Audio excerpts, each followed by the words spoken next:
British Advanced Pain Clinic, Noppimayam Surgery Duram. For appointments 9155 15563.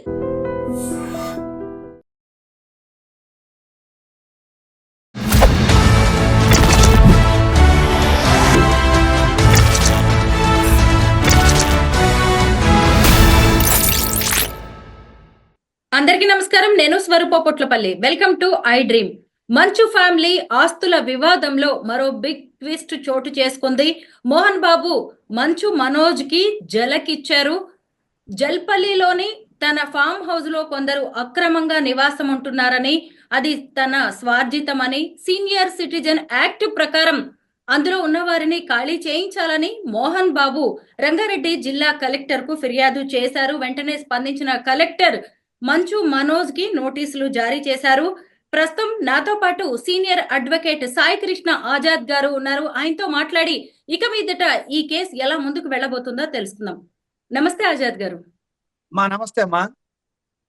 చూసారు కదా, మోహన్ బాబు గారి కేసు ఏ రోజుకు ఆ రోజు కొత్త మలుపులు తిరుగుతూనే ఉంది. హైదరాబాద్ నుంచి ఈ కేసు మొన్న తిరుపతికి వెళ్ళింది, తిరుపతి నుంచి మళ్ళీ జల్పల్లికి వచ్చిందండి. ఇప్పుడు ఆయన రంగారెడ్డి జిల్లా కలెక్టర్ ని అప్రోచ్ అయ్యారు. అయితే ఇప్పుడు ఈ కేసులో ఈయన ఫిర్యాదు ప్రకారం ఖచ్చితంగా కలెక్టర్ ఆ ఇంటిని మనోజ్ నుంచి ఖాళీ చేయించాల్సిందేనా? అవునండి.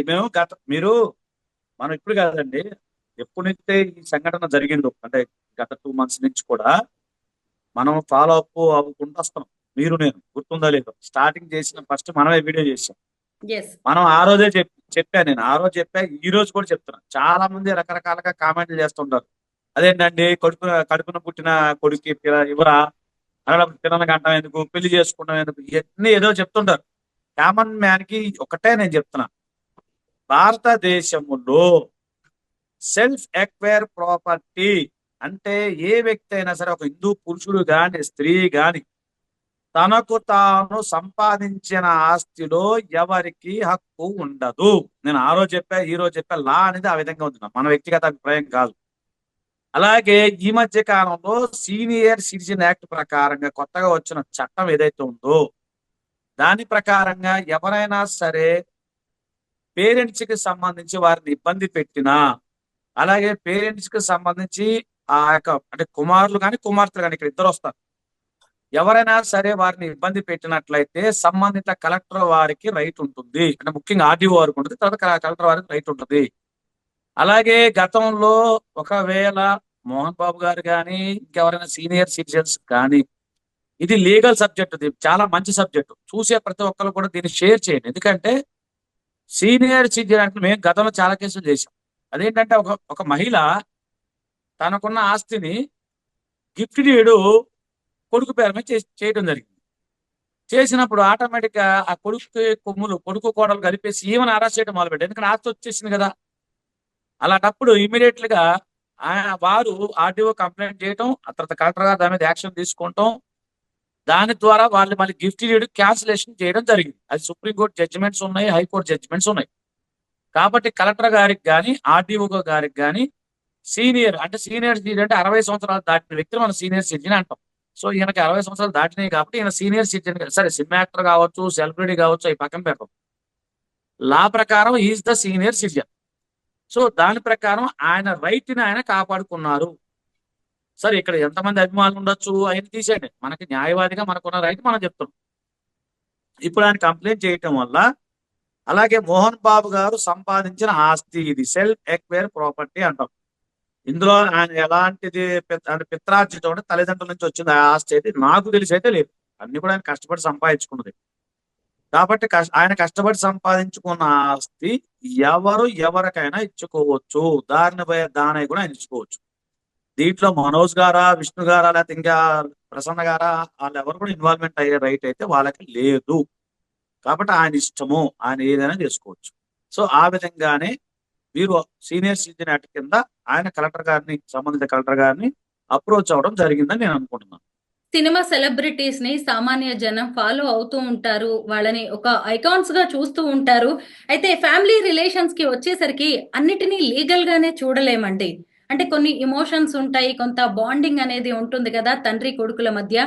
అయితే తన మాట వినని, తన ఇష్టాలకు అభీష్టానికి తగినట్టుగా నడుచుకొని మనోజ్ని దారిలో పెట్టడానికి ఈ మోహన్ బాబు గారు ఇలాంటి యాక్షన్ తీసుకుంటున్నారని కూడా అనుకోవచ్చా? అంటే ఇప్పుడు చిన్నపిల్ల కాదు కదండి. ఇప్పుడు మీరు అన్నట్టు కరెక్టే. ఇప్పుడు చిన్నపిల్లడు తప్పు చేసాడు మనం ఒక మాట చెప్తాము. ఈ ఏదైతే చిన్నపిల్లలు కాదు, చదువుకోలేని వ్యక్తులు కాదు, వాళ్ళంతా గొప్ప చదువులు చదివిన వ్యక్తులు, వాళ్ళకున్న నాలెడ్జ్ వేరు, వాళ్ళదంతా వేరు. సో ఇక్కడ ఆయన ఆయన్ని క్రమశిక్షణలో పెట్టాలి, లేకపోతే ఆ కొడుకు విషయము అవన్నీ అది వ్యక్తిగత విషయాలు కావచ్చు. కానీ చట్ట ప్రకారంగా అయితే ఆయనకున్న రైట్ ని ఆయన ఫుల్ఫిల్ చేసుకున్నాడు అనేది నేను భావిస్తాను. ఒకటి. రెండోది ఏంటంటే మోహన్ బాబు గారు సీనియర్ సిటిజన్. ఆయనకి ఇప్పుడు ఈ రోజుల్లో హక్కుల గురించి తెలియకపోవడం ఏంటో ఎవరికి లేదని అందరూ తెలిసింది. వాళ్ళకి లీగల్ టీం ఉంటుంది, వాళ్ళని అప్రోచ్ అయ్యి ఉండొచ్చు, అలా వెళ్ళి ఉండొచ్చు.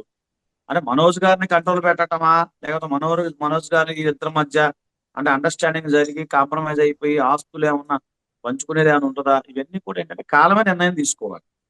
కాకపోతే నేను అనుకునేది ఏంటంటే ఆయన హక్కును ఆయన కండక్ట్ చేసుకున్నారు. సో ఆయన కొంచెం పెద్ద ఆయన కాబట్టి ఆయనకి ఆవేశం, కోపం ఇవన్నీ ఉంటాయి సహజం. ఎందుకంటే ఉక్రోషం కూడా ఉంటుంది. ఎందుకంటే కష్టపడి రూపాయి పోగు చేసుకొని ఆయన చెప్పాడు. ఆయన స్టోరీ వింటే నాకే బాధ అనిపించింది. నిజం చెప్పి మీకు ఆల్రెడీ అప్పుడు గతంలో కూడా చెప్పా. నాకు అంటే నేను చిన్నప్పటి నుంచి చెప్తాను. నేను చిన్నప్పటి నుంచి కూడా ఏదైనా సరే, ఏదైనా నాకు ఎవరన్నా నా జీవితంలో ఇన్స్పైర్ కలిగించారు అంటే ఖచ్చితంగా మోహన్ బాబు గారని నేను చెప్తా. ఆ రోజు నుంచి ఈ రోజు నేను ఇంటర్మీడియట్ లో మానసికంగా బాధపడినప్పుడు మోహన్ బాబు గారి సినిమాలు చూసే నేను మళ్ళీ తిరిగి నేను నా చదువును ప్రారంభించా. ఇది ఓపెన్ గా చెప్పా. ఆ రోజు చెప్తున్నా, ఈ రోజు చెప్తున్నా. కాబట్టి నేనేమంటున్నానంటే సార్కి న్యాయం జరగాలి.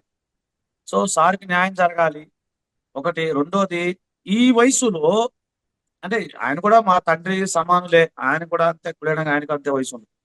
ఈ వయసులో ఆయనకి ఏంటండి చక్కగా ఏముంటది, ఈ వయసులో మనవలతో ఆడుకోవాలి, పిల్లలతో ఉండాలి, ఇలాంటి సహజంగా ఉంటాయి. ఆయన మైండ్ సెట్ కూడా అదే ఉంటది. ఎంత హీరో కావచ్చు, సెలబ్రిటీ కావచ్చు, ఆయనే మనిషే కదండి. సెలబ్రిటీలు అయితే పైనుంచి అయితే ఊడిపడరు కదా, అంతా మనుషులే. సో ఆయన కష్టపడ్డాడు, పైకి వచ్చాడు. ఆయనకున్న రైట్ ఆయన ఏదో తీసుకున్నాడు. ఆయన లా ప్రకారం వెళ్ళారు. మరి ఇప్పుడు కుటుంబ వ్యవస్థ ఎలా ఉంటది అనేది, భారతదేశంలో కుటుంబ వ్యవస్థ నాకు తెలిసి ఇది టీ కప్ లో అంటే చిన్న టీ కప్ లో తుఫాన్ వస్తుంది కదా నేను ఆ విధంగా అనుకుంటున్నా. నేనైతే కోరుకున్నాను ఒక వెల్ విషర్ గా వాళ్ళ ఫ్యామిలీ మంచిగా ఉండాలి, అందరు కలిసిపోవాలని నేను కోరుకుంటున్నాను. ఇటీవల తిరుపతిలో జరిగిన యూనివర్సిటీ వద్ద గొడవను కూడా మనం మాట్లాడుకోవాలి. ఎందుకంటే మంచు మనోజ్ అలాగే మౌనిక యూనివర్సిటీ లోపలికి వెళ్ళడానికి ప్రయత్నించేసరికి సెక్యూరిటీ సిబ్బంది అడ్డుకున్నారు. వాళ్ళ బౌన్సర్స్ వీళ్ళ బౌన్సర్స్ కి మధ్య గొడవ జరిగింది. పోలీసులు ఎంటర్ అయి లాఠీ చార్జ్ కూడా చేయాల్సి వచ్చింది. ఒకవైపు మోహన్ బాబు పిఏ, ఇంకొక వైపు మనోజ్ పిఏ వెళ్ళి పరస్పరం ఒకళ్ళ మీద ఒకళ్ళు కేసులు కూడా పెట్టుకున్నారు. అంటే ఏంటి, తనకి సంబంధించిన ఏ ఆస్తిలో గాని ఎక్కడ ఏ జాగాలో కూడా మనోజ్ ని అడుగు కూడా పెట్టనివ్వకుండా కట్టడి చేస్తున్నారంటారా మోహన్ బాబు? కావచ్చండి. ఎందుకంటే ఇప్పుడు అది మీరు చెప్పిన యూనివర్సిటీ కానీ ఏదైనా కానీ ఆయన సెల్ఫ్ ఎక్వైర్ ప్రాపర్టీ కదండి, ఆయన కష్టపడి సంపాదించుకున్నదే. కాకపోతే మరి ఈయన ఎందుకు వెళ్ళారు, మరి ఆయన ఎందుకు అడ్డుకున్నారు అనేది మనకు తెలియదు. అంటే మనం డీప్ గా మనం వెళ్ళలేం. కానీ ఇక్కడ మనం ఆలోచించాల్సిన లీగల్ సబ్జెక్ట్ గురించి ఆలోచించాలి. అంటే వాళ్ళ కుటుంబ వ్యవహారం మనం వ్యక్తిగతంగా మనకు తెలియదు, మన దగ్గర నుంచి చూడలేదు. కాకపోతే నేనేమన్నానంటే ఈయన హక్కు కోసం ఇప్పుడు తండ్రికి ఒకటండి. ఇప్పుడు ఇక్కడ మనం వాళ్ళిద్దరి విషయమే కాదండి. ఏదైనా మనం ఎన్ని అనుకున్న రక్త సంబంధమే. ఇప్పుడు ఎన్ని కోపాలు ఉన్నా, ఎన్ని తిట్టుకున్నా కూడా మళ్ళీ వాళ్ళు ఒకటవుతారు. ఇబ్బంది ఏమి ఉండదు. కాకపోతే ఏంటంటే కొంచెం గ్యాప్ ఉందని నేను అనుకున్నా, మానసిక గ్యాప్ ఉందేమో అనుకున్నా. మనోజ్ గారు చాలా మంచి వ్యక్తి, ఆయన వ్యక్తిగతంగా చాలా మంచి వ్యక్తి. మోహన్ బాబు గారు మంచి వ్యక్తులు. అంటే ఏదో చిన్నదేదో వాళ్ళ మధ్య సన్నటి గ్యాప్ ఉందేమో సైకలాజికల్ గా. అదేమన్నా సెట్ అయిపోతారేమో నేను అనుకుంటున్నానండి. అంటే నా వ్యక్తిగత అభిప్రాయం. కానీ వాళ్ళ వ్యక్తిత్వం అంటే మనం వాళ్ళ కుటుంబ వ్యవహారాలు మనకు తెలియనప్పుడు మనం కామెంట్ చేయకూడదు. అదే లీగల్ అంశాల పట్ల అంటే మనోజ్ గారు అక్కడికి వెళ్ళటం అనేది లీగల్ గా అయితే రైట్ కాదు. మరి ఆయనకి అంటే అది మరి ప్రైవేట్ పరంగా అయితే రైట్ లేదు. యూనివర్సిటీ అది పబ్లిక్ కాబట్టి పబ్లిక్ గా ఆయన వెళ్ళే రైట్ అయితే ఆయనకు ఉంటది. ఇప్పుడు మా యూనివర్సిటీలో మరి ఇప్పుడు ఇక్కడ మాకు ఉస్మాన్ యూనివర్సిటీ ఉంది, అతని నేను వెళ్ళొచ్చు, వెర్షన్ నా రైట్. ఏంటంటే మోహన్ బాబు యూనివర్సిటీలో ఉన్న తన నానమ్మ అలాగే తాతగారి విగ్రహాలకు నివాళులు అర్పించడానికి తాము వెళ్లే ప్రయత్నం చేశామని, దాన్ని కూడా అడ్డుకున్నారని మనోజ్ ట్వీట్ చేయడం కూడా జరిగింది. మీడియా కూడా ఆయన వెల్లడించారు. దీని మీద ఏమంటారు? అంటే ఒక మనవడిగా ఆయన వెళ్లి నివాళులు అర్పించుకోవచ్చు కదా సాధారణంగా. ఉందండి. ఇప్పుడు అదేనండి. రైట్. అదే అంటున్నా. ఇప్పుడు ఆస్తి పరంగా ట్రెస్ పాస్ అవుతుంది. అంటే ఒక వ్యక్తి వేరే ఇప్పుడు మనం ఉన్నాం. ఇప్పుడు మీ స్టూడియో ఉంది. నేను చెప్పకుండా వస్తే మీరు నా మీద కేసు పెట్టచ్చు. ఎందుకు క్రిమినల్ ట్రెస్ పాస్ అవుతుంది. వితౌట్ పర్మిషన్ రాకూడదు. సో ఇక్కడ అంటే బయట వ్యక్తులకు మళ్ళీ ట్రెస్ పాస్ అట్రాక్ట్ కాదు. బయట వ్యక్తులు కాదు, వీళ్ళంతా ఒకటే కదా. కాబట్టి ఆయన ఆయన ఉద్దేశం ఏంటంటే వాళ్ళ నానమ్మకో లేకపోతే తాతయ్య గారికో ఏదో వెళ్ళి దండం పెట్టుకోవడం ఆయన ఉద్దేశం మంచిదే. కాకపోతే ఉద్దేశం మంచిదైనా కూడా వెళ్ళే విధానం తేడా ఉంటది కదా. అప్పుడు ఏం చేయాలి, ఆయన పోలీసు వాళ్ళకి కంప్లైంట్ చేసి పోలీసు వాళ్ళ ద్వారా వెళ్ళి మాట్లాడితే బాగుండేది. సో ఈయన డైరెక్ట్ గా అటాక్ చేసేసరికి ఆయన కొంచెం భయం వేసి కొంతమంది గతంలో జరిగింది కదా. జల్పల్లి సంబంధించిన ఘటన జరిగింది కాబట్టి. సో ఇది కూడా అది అలా అనుకోని ఉండుండొచ్చు అండి వాళ్ళు. అంటే చెప్పే సైకలాజికల్ ఫీలింగ్ తప్ప ఏం లేదండి. నెక్స్ట్ ఏదైనా ఉంటే ఆటకాలు సెట్ చేసుకుంటారని నా ఉద్దేశం. నేను అనుకుంటున్నాను. మరోవైపు సెట్ అవ్వాలని మంచు కూడా మనోజ్ కోరుకున్నానండి, దేవుడి దయ వల్ల. మరోవైపు మంచు మనోజ్ అలాగే విష్ణు మధ్య పచ్చగడ్డి వేస్తే బగ్గుమనేలాగా కనిపిస్తోందండి. ముఖ్యంగా ఏంటంటే వాళ్ళిద్దరి మధ్య ట్వీట్ వార్ కూడా జరుగుతోంది. కుక్క సింహం అంటూ డైలాగులు, సినిమా డైలాగులు అన్ని కూడా చెప్పుకొస్తూ ఉన్నారు. అసలు అన్నదమ్ముల మధ్య కూడా రోజు రోజుకి ఒక అగాధం అనేది పెరిగిపోతున్నట్టుగా కనిపిస్తోంది. మరి దీన్ని ఎలా చూడాలి మనం? ఒక కుటుంబ పరంగా దీన్ని పూడ్చే ప్రయత్నం ఏమన్నా జరుగుతుంది అంటారా? జరుగుతుందండి. ప్రతి కుటుంబంలో ఉంటుంది మేడం. ప్రతి కుటుంబంలో అన్నదమ్ముల మధ్య గొడవలు ఉంటాయి. అక్క చెల్లెల మధ్య గొడవలు ఉంటాయి. ఇగోండి, అన్నీళ్ళు సమానంగా ఉన్నాయా మేడం? అన్నీళ్ళు సమానంగా ఉండవు. ఇప్పుడు సహజంగా భార్యాభర్త మధ్య గొడవలు అవుతూ ఉంటాయి. సహజం అవన్నీ. కాకపోతే ఏంటంటే ఈ సెలబ్రిటీస్ కాబట్టి కొంచెం వాళ్ళు మనం చూస్తా ఉన్నాము. ఇప్పుడు కామన్ మ్యాన్ గా అందరి కుటుంబాల్లో ఉంటాయి. సహజంగా మనకి అందరికీ అది అనుభవేనండి. ఇప్పుడు ఒక తల్లి కడుపున పుట్టిన అన్నదమ్ములు, అక్క చెల్లెళ్ళు ఏదో సందర్భంలో ఎక్కడో సాట గొడవలు పెట్టుకుంటారు. ఇప్పుడు మీకు అది శ్రీకృష్ణార్జున యుద్ధం ఉంది, రామాంజనేయ యుద్ధం ఉంది. వాళ్ళిద్దరు అంత క్లోజ్ ఉన్నా కూడా రాముడికి ఆంజనేయులు కూడా గొడవ అయింది. మరి శ్రీకృష్ణుడికి అర్జున కూడా గొడవ అయింది. ఆ సినిమా కూడా ఉంది కదా. సో సహజం అండి, గొడవ అనేది సహజం. సో ఇది అంటే ఎండింగ్ అవుతుందని నేను అనుకుంటున్నాను. ఎండింగ్ అయ్యే అవకాశాలు కనపడతాను. టైం పడుతుందండి, అంతే, ఏం లేదు, వేరేదేమి. ఈ సందర్భంగా మనం ఒక చట్టం గురించి మాట్లాడుకోవాలండి. 2007లో కేంద్ర ప్రభుత్వం తీసుకొచ్చిన తల్లిదండ్రులు వృద్ధుల సంరక్షణ పోషణ చట్టం. అవును. అయితే ఈ మధ్య మధ్యప్రదేశ్ కి సంబంధించిన ఓ తల్లిదండ్రుల కేసులో కూడా సుప్రీంకోర్టు కీలక తీర్పునిచ్చింది. తల్లిదండ్రులను పట్టించుకొని వాళ్ళ విషయంలో బాధ్యతారాహిత్యంగా వ్యవహరిస్తున్న పిల్లల్ని, ముఖ్యంగా వాళ్ళ ఆస్తి తీసుకొని పట్టించుకొని వాళ్ళది ఆస్తిని మళ్ళీ వెనక్కి తీసుకునేలాగా, ఆస్తి హక్కును రద్దు చేసేలాగా సుప్రీంకోర్టు తీర్పునిచ్చింది. అయితే ఇప్పుడు ఈ కేసులో కూడా మోహన్ బాబు గారు ఇలాగా పిల్లల విషయంలో ఈ చట్టాన్ని ప్రయోగించే అవకాశం ఉందంటారా? ఇప్పుడు ఇచ్చింది అది ఆయన మోహన్ బాబు గారు ఇచ్చిన కంప్లైంట్ మీరు చెప్పిన సీనియర్ సిటిజన్ యాక్ట్ అంటాం. ఎస్. అదే యాక్ట్. సో ఇందులో ఏంటంటే ఆస్తులేమి లాక్కోలేదు కదా, మనోజ్ గారికి ఏమైనా ఇవ్వలేదు. కాకపోతే నా ఆస్తులకి రక్షణ ఇవ్వకపోయినా కల్పించారు. ఆ ఆస్తుల్లో ఉంటున్నారు కాబట్టి ఆయనకి ఇష్టం లేకుండా, ముఖ్యంగా ఇప్పుడు అక్రమంగా అని కూడా అన్నారు. అక్రమంగా ఉంటున్నారు, అంటే వెళ్ళండి, అక్రమంగా ఉంటున్నారు, దాన్ని ఆయన బయటికి పంపించండి. తర్వాత నాకు రక్షణ కల్పించండి, నా ఆస్తులకు రక్షణ కల్పించండి, నా ప్రాణానికి రక్షణ కల్పించండి అని ఆ యాక్ట్ ఏదైతే ఉందో దాని ప్రకారం ఆయన కంప్లైంట్ ఇచ్చారు. ఇప్పుడు అదే దాని ప్రకారం మీరు చెప్పిన చట్టం ప్రకారం కంప్లైంట్ ఇచ్చారు. దానివల్ల ఇప్పుడు ఇదంతా జరుగుతుంది. నిజంగా 2007లో సెంట్రల్ గవర్నమెంట్ తీసుకొచ్చిన ఈ యాక్ట్ గురించి చాలా మందికి తెలియదండి. నిజానికి ఇది చాలా మంది పేరెంట్స్ కి ఒక మంచి ఊతం ఇచ్చేది, బలంగా నిలబడ్డానికి ధైర్యం ఇచ్చేది, వాళ్ళ ఆత్మాభిమానానికి ప్రతీక లాంటి చట్టం ఇది.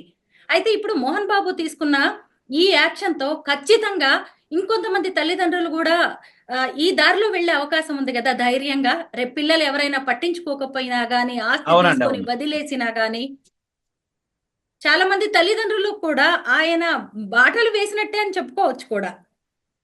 ఒకటమ్మా, నేను చెప్తాను మేడం, 2007లో ఇది చట్టం ఏదైతే వచ్చిందో దీని గురించి నా వీడియో, అంటే నేను చెప్పుకోవచ్చు లేదు, నా వీడియోలు చాలా ఉన్నాయి. సీనియర్ సిటిజన్ యాక్ట్ ఆధార్ అంటే మీకు వచ్చేస్తుంది.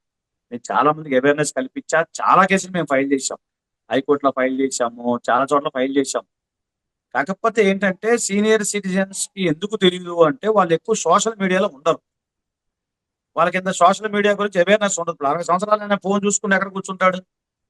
ఇప్పుడు కుర్రోడు అనుకోండి, కుర్రోడు వాడి సాంగ్ పెట్టి వాడికి దాన్ని చూసుకుంటా ఉంటాడు. ఇదే పని. ఇప్పుడు కుర్రోడికి మాక్సిమం అందరూ ఫోన్ చూడటం సరిపోతుంది. ఇప్పుడు ఒక సీనియర్ సిటిజన్ లేదా మాలాగా బిజీగా ఉండే వాళ్ళు ఎన్ని యూట్యూబ్లు చూసి ఇవన్నీ అంత రైట్ ఉండదు, మాకు నాలెడ్జ్ ఉండదు. కాబట్టి దీనికి సంబంధించి విస్తృతమైన ప్రచారం ఆల్రెడీ జరిగిపోయింది. కాకపోతే ఇంప్లిమెంటేషన్ చేయాలన్న ధైర్యం తల్లిదండ్రులకు రాదండి. ఎందుకంటే ఎన్ననుకున్న రక్త సంబంధము, కడుపున ఉన్న పిల్లాడు, పేగు బంధము. కాబట్టి ఏ కళ్ళ తల్లిదండ్రులకు కూడా అంత డేర్ చేసి పిల్లల మీద ఇస్తారని నేను అనుకోను. ఇక తప్పదు, గొంతు మీదకి వచ్చిందంటే ఇవ్వాలి రూల్ ప్రకారం. కాబట్టి మోహన్ బాబు గారి వల్ల మంచి పని జరిగిందని నేను చెప్తాను.